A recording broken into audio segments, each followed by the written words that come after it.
The Minimum Wage Commission presented stakeholders with an in-depth analysis, elucidating the rationale underpinning the recommendation, which serves as the cornerstone of the newly unveiled draft order.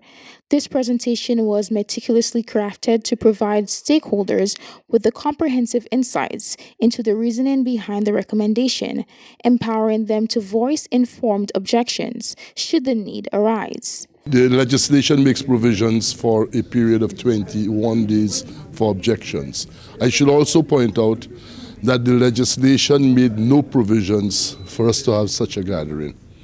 But in keeping with a decision of the Cabinet of Ministers, whose policy it is to always engage the stakeholders, we decided to facilitate this gathering. The subsequent phase involves individuals with objections communicating them directly to both the minister and the commission. These objections will undergo thorough scrutiny, and if deemed pertinent, the objectors may be invited to expound upon their concerns before any recommendations are solidified. 2. A minimum wage order may contain such provisions as the minister thinks fit and without prejudice to the generality of the foregoing, may A.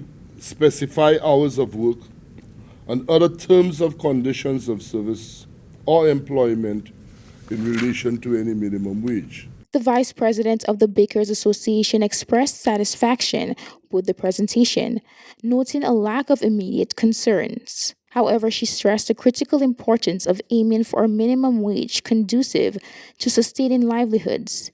She raised concerns that the Commission's deliberations might not have sufficiently scrutinized the potential repercussions on businesses, especially within sectors such as baking. I would think that if you are going to set a minimum wage, you should know who are the people that are going to be most affected. And whether we like it or not, whether we love a minimum wage or a livable wage, it is going to affect our industry. She notes that should they refrain from raising objections, they will bear the consequences alone, with no one else advocating on their behalf. Today marks a positive stride forward, highlighting the acknowledgement that if the Bakers Association does not advocate for themselves, no one else will step in to do so. Matuna Ferdinand, NBC Prime.